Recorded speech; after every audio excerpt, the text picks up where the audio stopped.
Welcome to What the Biz, where we talk about building successful businesses, balancing life, and all the WTB in between. With your hosts, I'm Brigitte Vegter. And I'm Dan Proczko. Hello. What's going on? Thanks for tuning in, everybody. We're here. We almost weren't, to everybody listening. I was in my own little zone, lost track of time entirely. I had all my notifications turned off. I was in like hyper super focus, and I did notice because Brigitte was there texting me, emailing me, wondering if I was alive. Like, are we recording today? Are we not? Where are you? What's going on? Is everything okay? Like, I get that email with that dreaded subject line, like, is everything okay?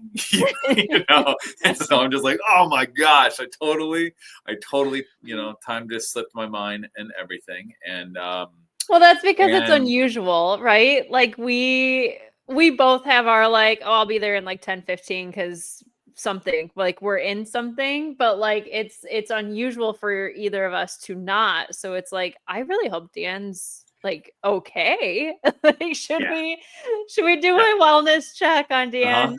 Yeah. And I mean, and I I've got the access to all the controls and everything, so it's not like you could record an episode without me. So it's just like, what's going on? Yeah, usually here on time. It's kind of funny that I'm the one that's all late not paying attention, because today we're doing the flip of last week's episode, which was, 10 questions to ask when hiring a bookkeeper. Today, we're going to explore some questions to ask the marketing agency that you're looking to hire. And so it's like my wheelhouse, and I'm late and not paying attention. It's horrible. It's horrible. No, you were just working in the zone. Your zone of exactly genius. No, that's exactly what it was. I was neck deep in working on a presentation, giving a talk at an event, which by the time this airs is already going to be over. And hopefully I'll be releasing that video as kind of a kind of fun freebie for others to take a look. But yeah, like neck deep in that and finalizing it and figuring out like segues and getting my slides all together, that I just totally lost track of time. Yeah. So that talk is all about winning. What am I calling it? I think I'm calling it winning with first-party data in the age of AI. I think it's a mouthful. I'm going to come up with a better name, okay? Because I don't know what that means really quite yet. I think a lot of people, if they hear that, don't know what that means quite yet. I think it's more like, is AI killing marketing? And how to win. There we go. That's a better title. There we go. I think that's more clear. There we go. It's funny because I see in all kinds of groups right now, which is I think very timely with what we're talking about today too, right? The amount of people that are turning off looking at marketing because they know it's coming from AI. And I think it's really important to still have your voice and partner with somebody that's going to keep your voice and not just be AI piece. Yeah. Yeah, no, it's a cool talk actually, where we kind of explore exactly to that point of like, hey, AI is messing with businesses' ability to get views, get awareness, get clicks, etc. And then how is audience engaging with content because of that? So how do you get out of that? And how do you create your own ecosystem so that you're not reliant on all these other programs? You're not reliant on the algorithm. You're not reliant on search. You're not reliant on, XYZ. And how do you create that? And what do you do with it when you have it? So that's what we're exploring. Talk's only 45 minutes. It's a really crazy topic. So we're getting through a lot of stuff, I'm getting through a lot of stuff in the talk. And once I'm done with what I'm working on today, then comes part 2, which is simplifying it. I have this huge talk, and it's going to be like, what can I cut out that doesn't need to be here? Because I have a tendency of putting too much in. So info. All the info. Yeah, all the info. But anyway, today we are talking about top questions to ask a marketing agency when you're thinking of hiring one. It happens where, as a business, you don't want to hire someone internally to have, a single person on your team to be, the marketing professional. And that makes total sense because some companies can't afford that level of skill or expertise they want in a marketer. And so what they'll do is they'll look to an existing agency to hire on for those services. Really, you're hiring for outcomes, and we'll talk about that. But they'll look to an agency because when you hire an agency, you get a team, or you get a ton of experience, or you get both. Usually it's both. And so we're going to go through what to ask for so that you're just not hiring in the dark or evaluating based on like, oh, that logo is cool. Yeah. Have you, I know we've talked a lot about marketing a bit, and I know you kept it in-house, but I know you were looking for agencies for a while. What was that search kind of like for you? So I think they struggle with what we found with hiring an agency. And I will also give the flip side of what I'm seeing with keeping it in-house. I think there's pros and cons to both sides. I think vetting the partnership, which I know you're going to dive into, is so important. And I think even more so now with AI and what we're living in, having somebody that knows your industry, oh my gosh, like the importance behind that. Because you can't train your voice or your industry to somebody. That was kind of my struggle. And so I personally was not in a good enough rhythm in my own company to give somebody something functional to let them be successful at being our agency. I think we're at a different place now that I probably would go through these questions and find somebody, or just bring it to my pocket. Like, I can finally give you something because I knew where I was. I would be handing you something useless. Like, that's a really good point. Is like sometimes you're just not ready for it, you know. And we've talked about this, how much about businesses in terms of like processes. Do we have things in place where we can then have the mental capacity to add on those new initiatives, et cetera? And man, marketing growth, that's a huge, I mean, that's a huge engine to the company. And there are so many business owners, especially when they first start, they are the sales department, you know. And as they grow, they remain to be for a long time, but the company grows to a certain point where they can't generate enough lead flow alone. And that tends to be when they start looking out, you know, like, okay, how do we get more leads in? Which actually leads me to kind of the first point here before we get into some of these questions is like, I have a certain philosophy around sales and marketing and which one you should hire first. Okay. In my opinion, and in my experience, you don't really need a sales representative until you have so many leads and so much growth that you as the owner can no longer manage them. And if you think I'm wrong about that, flip it and say you hire a salesperson first. The question is, what does that salesperson do if you don't have enough leads? If you don't have enough lead flow, if you don't have enough deals for them to work, they don't have a full-time job. So they're sitting around, and then they're going to start doing what a marketer would do anyway. So, and they probably won't be really that good at it because their whole skill set is sales. And honestly, cold calling doesn't work as well as demand lead gen, you know, to fill the pipeline. So what? Yeah, right.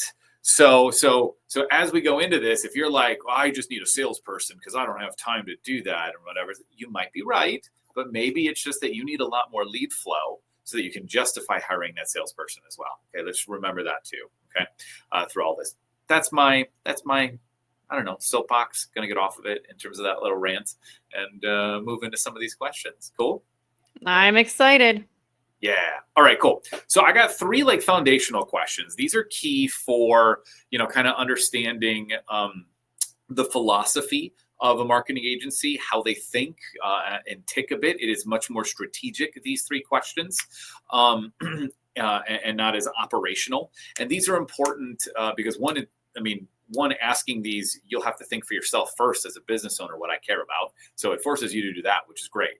But the first question is just, what is your marketing philosophy? Is the first question to ask. And this is really where you want to know, you know, what are the metrics they're actually measuring? What do they care about as a marketing agency? You know, do they care about growth metrics like conversions, lifetime value, cost of acquisition? We've talked about these in the past in terms of, go back to the our favorite marketing metrics and our favorite, you know, bookkeeping metrics. Like these are really important to a business. And so your marketing agency should want to care about these. If they come to you and talk about vanity metrics like Oh yeah, we focus on likes and getting you comments and then followers. Okay, not even email subscribers, just like followers. We're gonna grow. We're gonna grow your Facebook community. Honestly, I would run. Okay, that's where I'm at. That never translates to money. Yeah, exactly. That's exactly the point. And I would just run real fast, because all you're doing is helping whatever that social platform is. If it's Facebook, it's like, yeah, we're just helping Facebook have more Facebook. That's not the point. So understanding that difference and discussing it with the agency is really important to know where they come from and how they think about the world. Second question, what's your team structure? Who am I going to be working with? This is key to help you understand, is there a support staff behind your point of contact first? So what does that structure look like? How many people are at play? And the number doesn't really matter. It could be 1, it could be none, it could be 20. That's not the point. The point is just understanding, is the person that I'm going to be engaging with at the agency day to day the one doing the work? Okay. That's all you have to know. There's no right or wrong in terms of who has access, who doesn't. The reason it's important is that if we see something, or as we're communicating with this person, we may have to give more details or give those details in a different way so that they can communicate it better to the rest of the team. Is one reason that this is important. The other reason this is important is that if it's others doing the work and not the one you're talking with, there may be a little bit of lag from the communication point to the action point. And that's okay. Not everything is immediate, nor should be. It's just understanding what that is, especially if there's an emergency. That's one reason I bring this up, is that if it is an emergency, what is that process within for communication, from time of communication to seeing something happen? So that's important. The other piece is like, am I going to have the same point person for an extended period of time? So my point of contact with the agency, because that person is really going to get to know your company, and if you're constantly changing people, like right now, oh my God, Google Ads, I get a new representative from Google every 3 months. Every 3 months, I have a new representative from Google Ads. Do you think they know my business? Do you think they know my client's business? Do you think they know, no, because every time the first call I have with them is, what are your goals? What kind of business is this? I'm like, wait, you guys could have done that before calling me by just, looking it up. But beyond that, as an agency, it's like that relationship is huge, because you were even just talking about this, Brigitte, of like understanding who we are, how we work, how we talk, et cetera, is really important. Well, and there's huge value to that too. Like that's really how you, when I think of partnering with a marketing agency, and also when I think about partnering with somebody like an accounting firm or somebody that's that deep rooted into your business, like that's how you gain that relationship. And if you know what to expect from that agency out of the get-go, like you said, it's not bad if there are different communication channels, different people, but knowing what to expect, who does what, who is my main point, like that piece is so important. And if you can't get a clear direction out of the agency that you are almost interviewing, right? You are interviewing them. Yeah. And they don't have a clear direction for this, to me, that would be another red flag, because you don't really know who you're going to end up with. And that isn't going to yield great results for your marketing at all. Yes. The other piece is about the team versus solo, a point that hit me while you were talking was like, if they're just a solo agency, a single person, but you're identifying with them that there are huge projects to get done, and they have other clients, or they're looking for fast growth, the question is, how quickly are those projects going to get done? Probably not very quickly. So if they don't talk about, oh, we have a whole crew of contractors we work with, or we're actually hiring so that we can support you, et cetera, like those would be kind of flags that might say they're not a fit, or hey, they've got some forward thinking. They're staffing up to accommodate us. Cool. Those are things to keep in mind as well. The final question in this foundational category is, how do you define success for a client? This is really key. I have actually worked with agencies on behalf of a client, so like a third party, that had a very different end goal in mind than what the client did. And it was very weird. Specifically, it was in relation to websites. Okay. We were doing the marketing and result generation. This agency was a website agency, And all they cared about was putting up a pretty looking picture online. And that's not what a website is. And so every time we would push back of like, we're not seeing a call to action above the fold, like above the bottom of your screen. That's what's known as the fold digitally. To those who maybe don't know, stems from the newspaper days. That fold, when it sits there, if it's below it, it's not seen. Anyway, sorry, I didn't know that older history. Than I am. I did not know that. Oh, you didn't? Oh, you didn't. And it comes from the newspaper. Yeah. And it makes sense. Thank you for putting that in perspective. Yeah. Sorry, I'm talking about it like everybody understands it, and I'm just, sorry. Okay, yeah. So that's below the fold. Is like if you were a writer or a photographer, you wanted your stuff above the fold because people would see it and read it. And so but we'd say like, where's the call to action, or where's this? This is just a photo. There's no text above the fold. What's a person supposed to do? And they would just constantly push back of like, oh, you want to do that? That doesn't look good. We don't like that. And it's just like, I don't care what you like or don't like. We've got results we have to generate. So making sure that the agency you're hiring can align with you on your success is really the key piece of this question. Yep. I mean, if you're moving along two different train tracks and it's your company, right? Like you're never going to get the results you want from that agency if they aren't aligned on your goal and where you're trying to go. Yeah. Cool. So that's part one. Those are like your mindset questions. The next few are around like vetting the work, okay? And a bit more operational. So the first one I'd ask here, the fourth question is like, what does your onboarding process look like? We talked about this last week.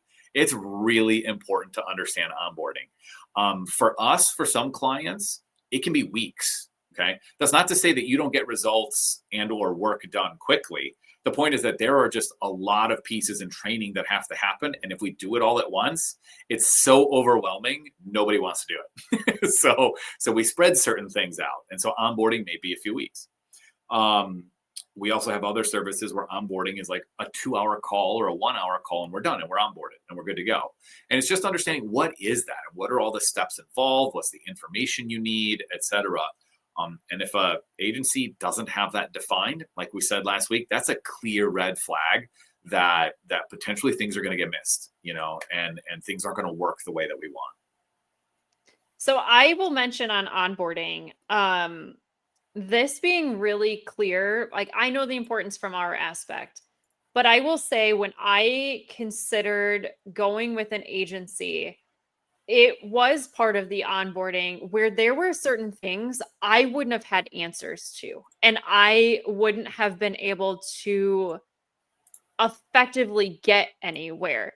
So I think with that onboarding, if there are pieces, the agency, and I know, Dan, you guys do this, like you and Jenny have a great, I almost call it like the pre-work, where you can actually go through the pre-work of like the brand identity and, analyzing what they currently have, because that is so important of the onboarding. Because like there are some companies that may come to you that try to jump like, oh no, we just want you to do, this part of our marketing. And there is sometimes a backup that needs to happen to say, no, we need to identify XYZ of your brand, your voice, where are you going, that some agencies don't take the time to do in their onboarding. Right. And so like that alone kind of triggered where I was like, I can't actually answer this.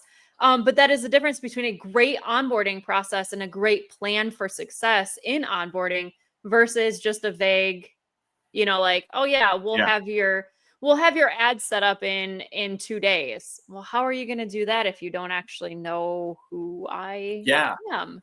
I mean, like for me, like one of the things I hate is like self-guided onboarding. I kind of hate. I'm not like opposed to it. I get it. There's some agencies that do it, but it's like, if this is the agency I'm going to trust to grow my business, but they're not willing to help me get up to speed or get the right accounts delegated, et cetera, to me, that just feels I don't know, the relationship just isn't there. It feels a little bit cold, and I know there's many that do it.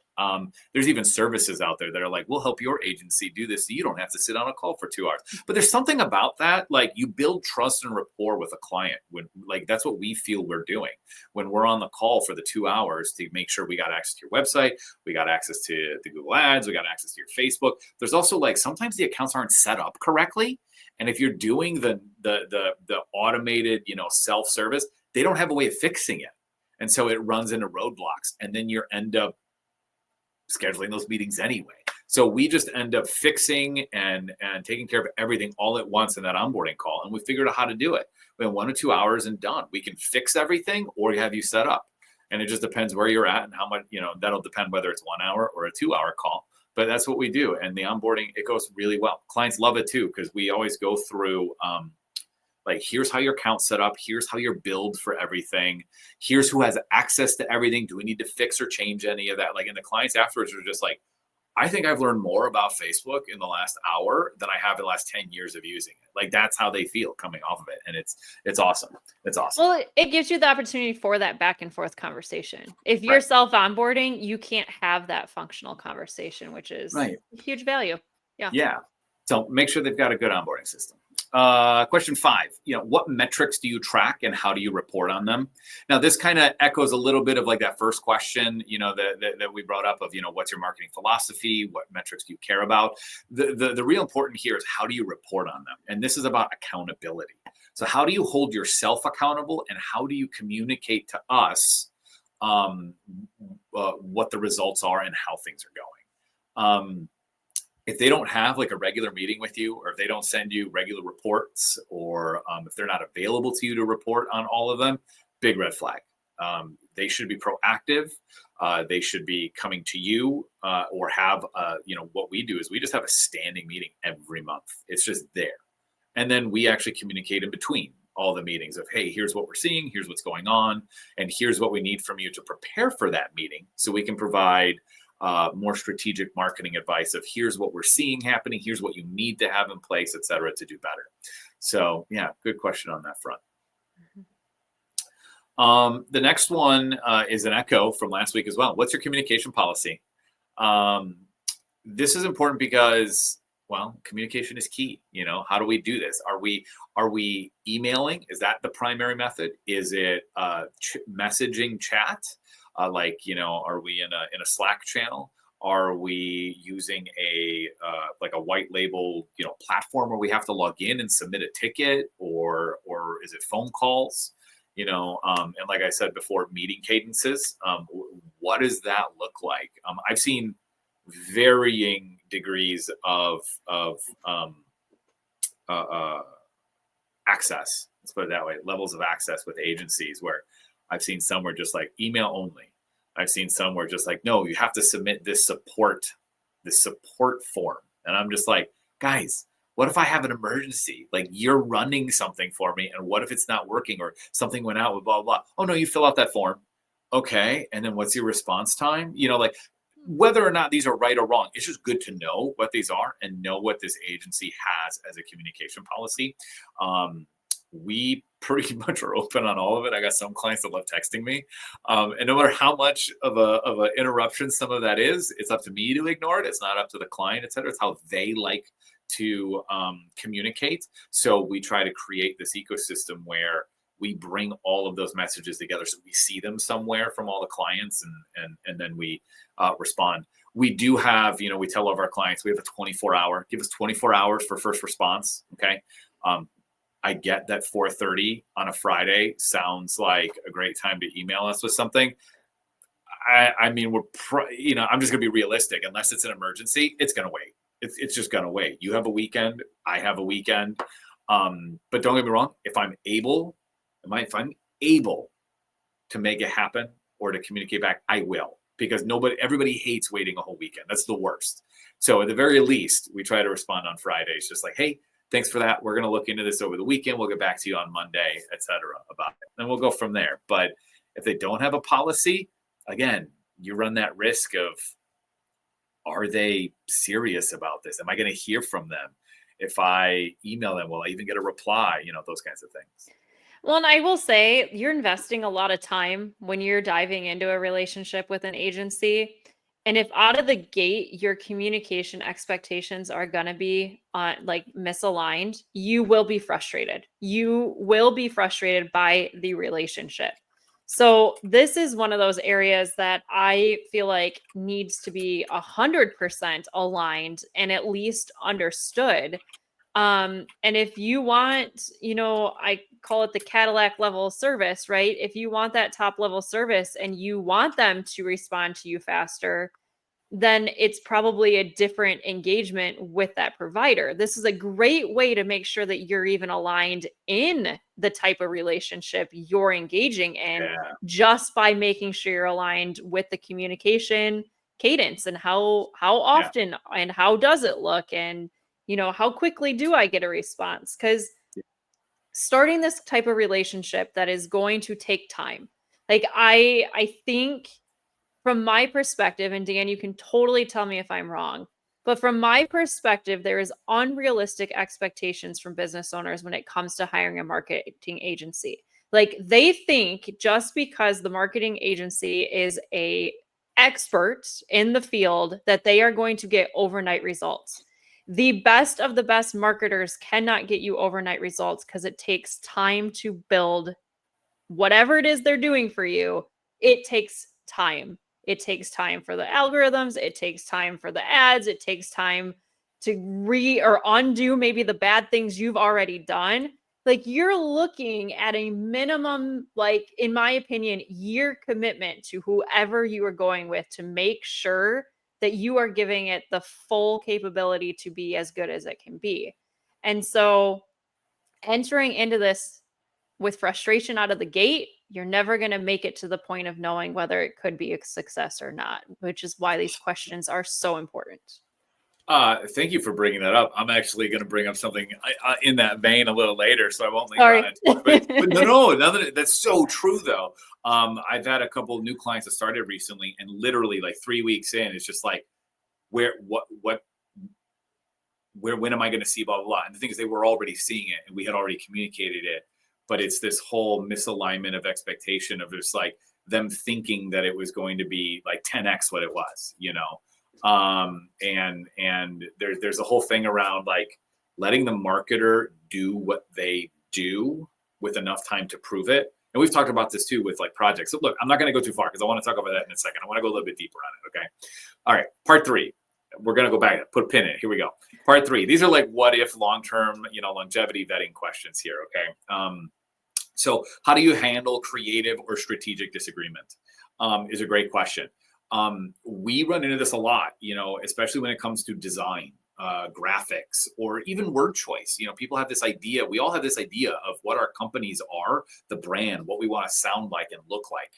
Then there's what the marketer knows works because they have all this experience and know something to work.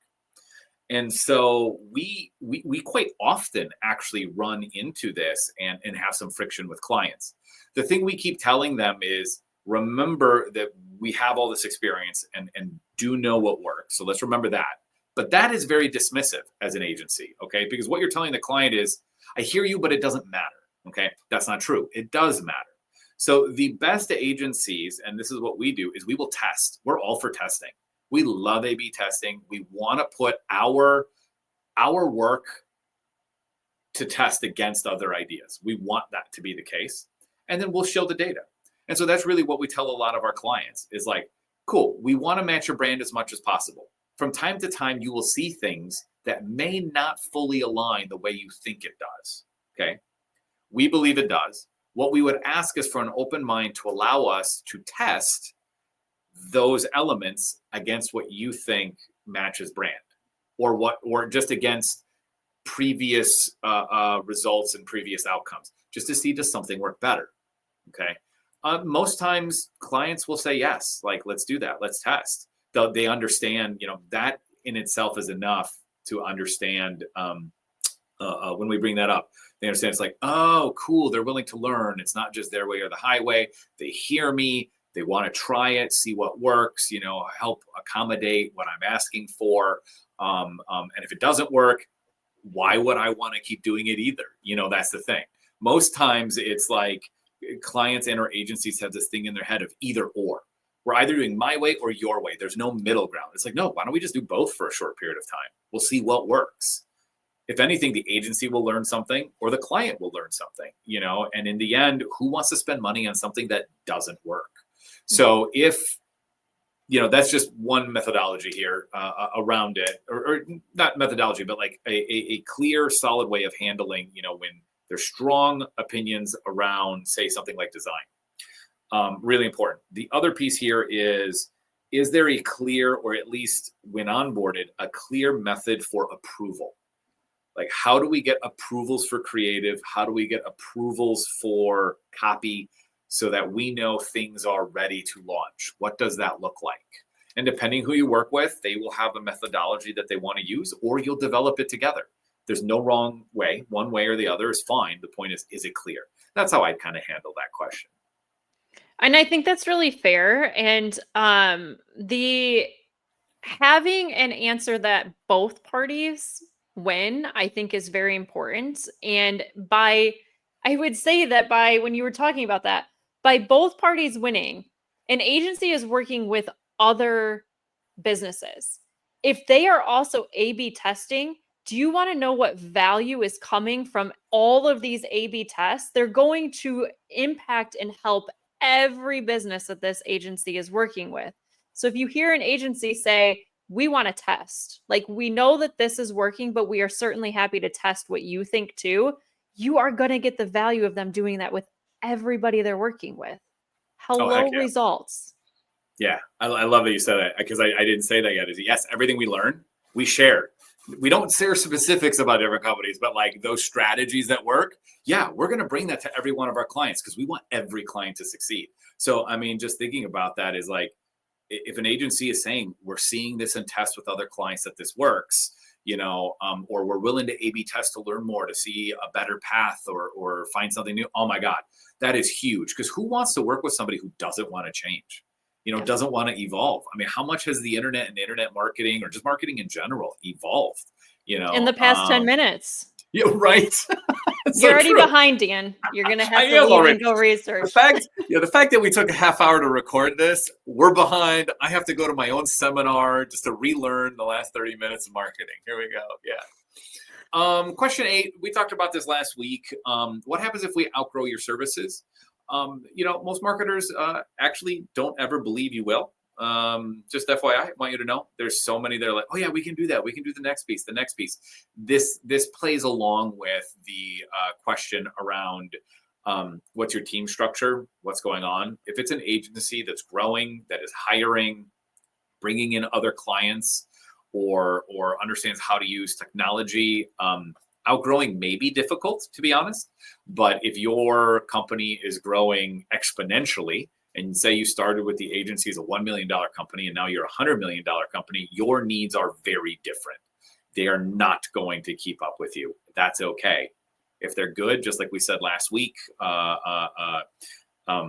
they should have connections to other agencies, and they can and they'll pass you off in that way, or some other, so they'll have some solution for you of like, here's what we're going to do to streamline for you, like,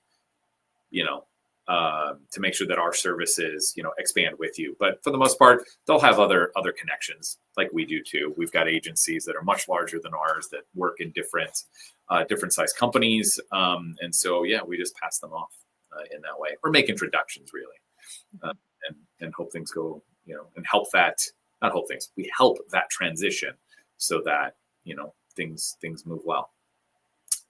Final question. How do you handle client churn or a project that isn't working? I really like this question because this kind of goes back to the previous one when I said, look, agencies don't think that a client are going to outgrow. The average lifespan of a client for a marketing agency is anywhere from 3.5 to 7 years. Okay.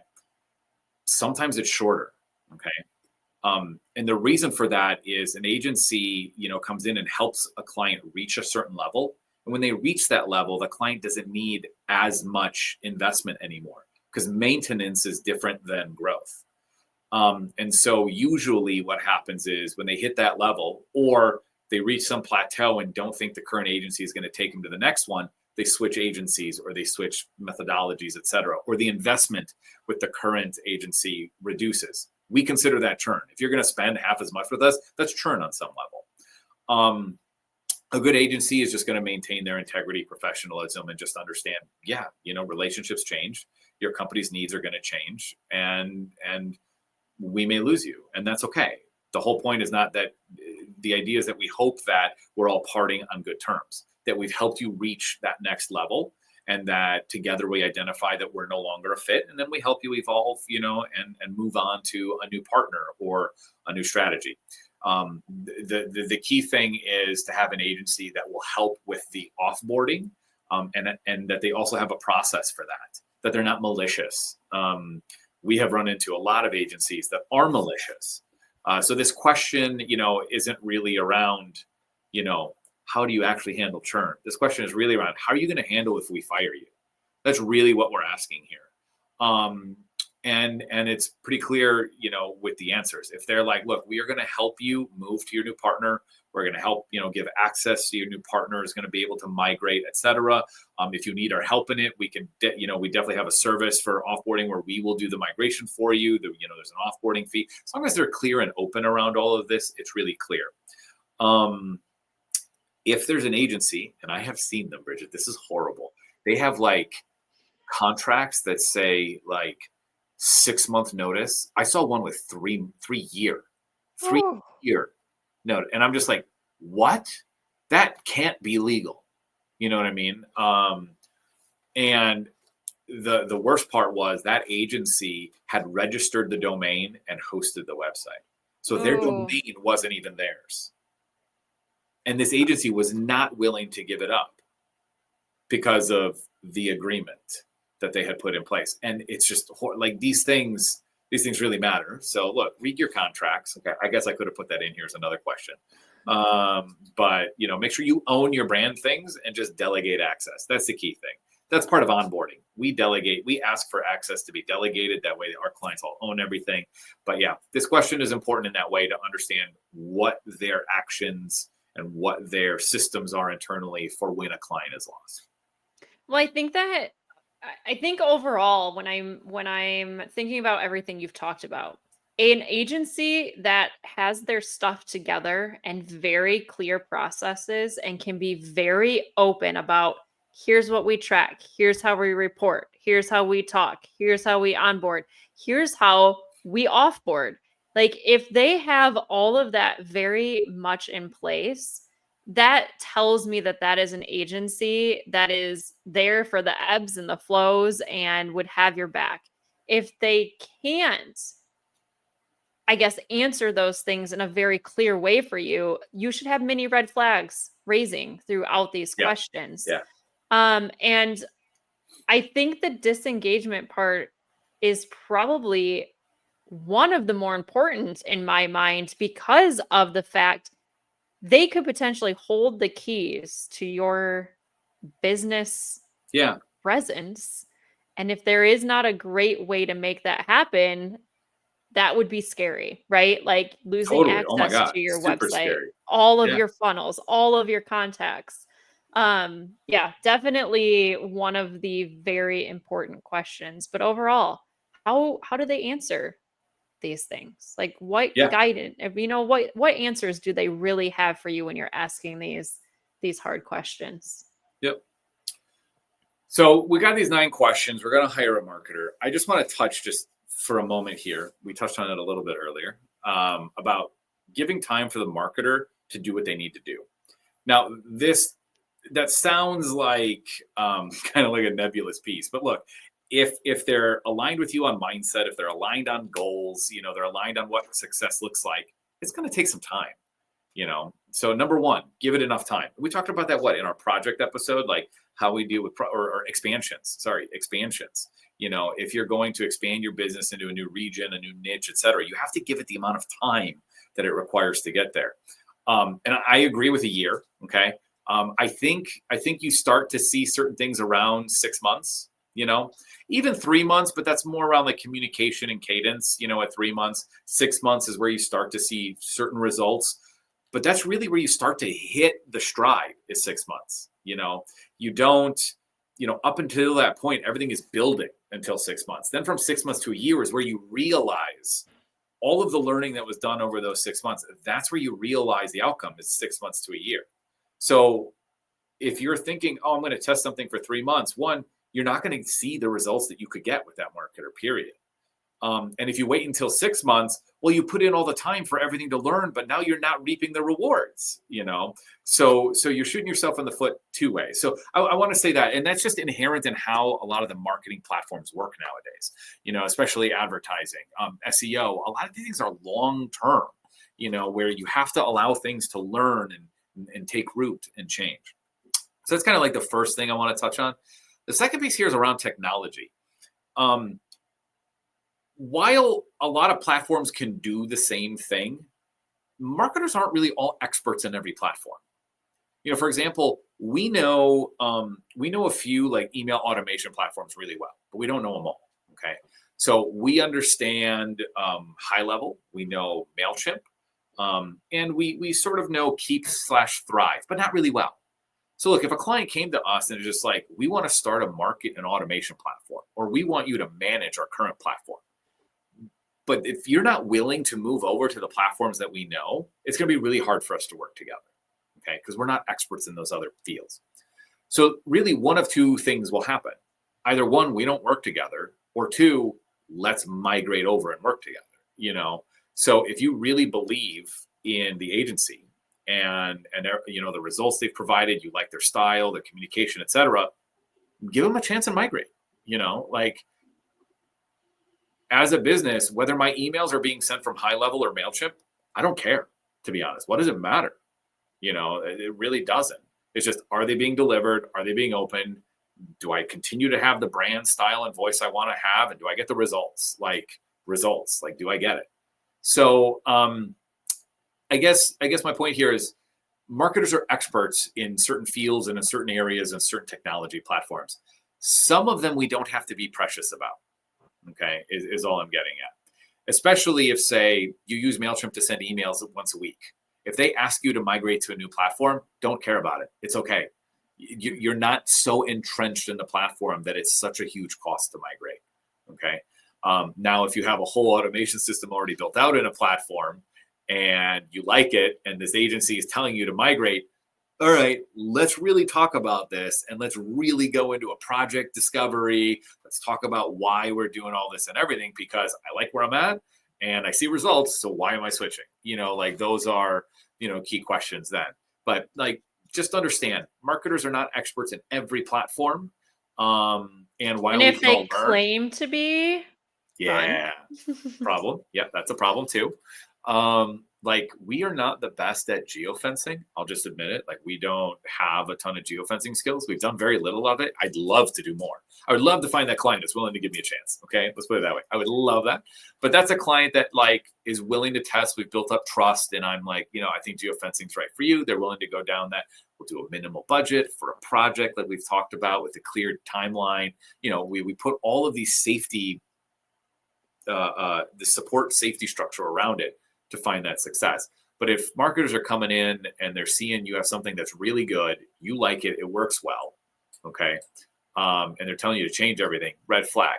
But remember, you're looking for a marketing agency for a reason, So I get that you like something, but if you're still talking to someone for something better, there's some reason why, and it might be that platform actually doesn't work the way you want. So I don't. These are some things that get into my mind around when vetting an agency. Them saying to migrate isn't always necessarily a bad thing. They're experts in a certain tool or a certain set of tools, and they have proven to you that they can help you reach your goals, proven in the way of, case studies and their communication, et cetera. Give them a chance. Set that contract for a year, make it real clear to them that here are the milestones, of what we expect to see along the way, and go for it. So that was my kind of final little rant around that topic we touched on earlier. No, I mean, it makes sense, because I think there are varying degrees that businesses start looking for marketing help, right? They may only be using something for an email here and there.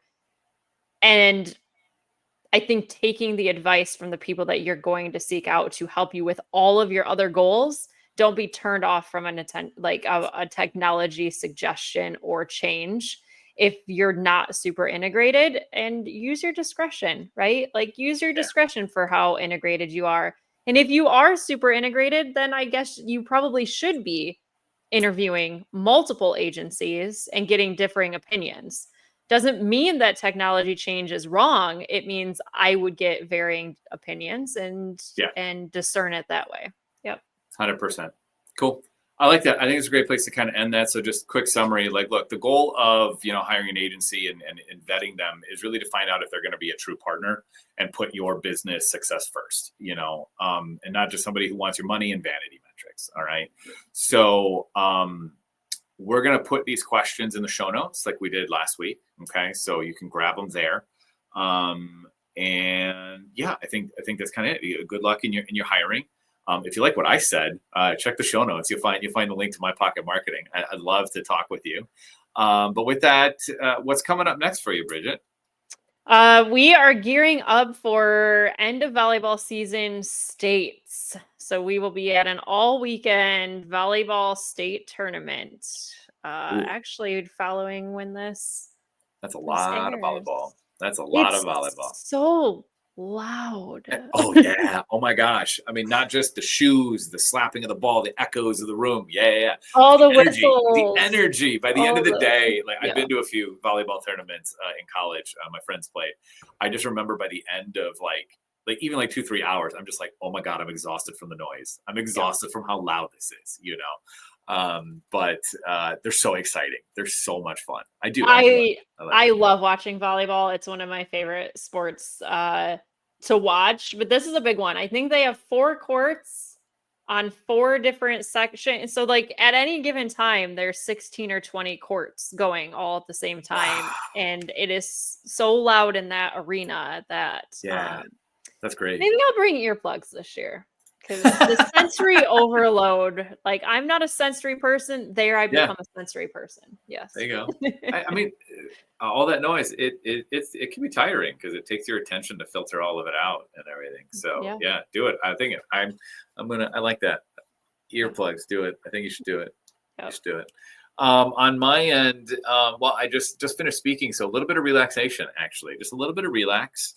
And just some improv performances. Got Halloween weekend, 2 performances, and then the next week in November, got a festival we're performing at. So I'm just gonna relax, do some comedy, and that's about it. Yeah, cool.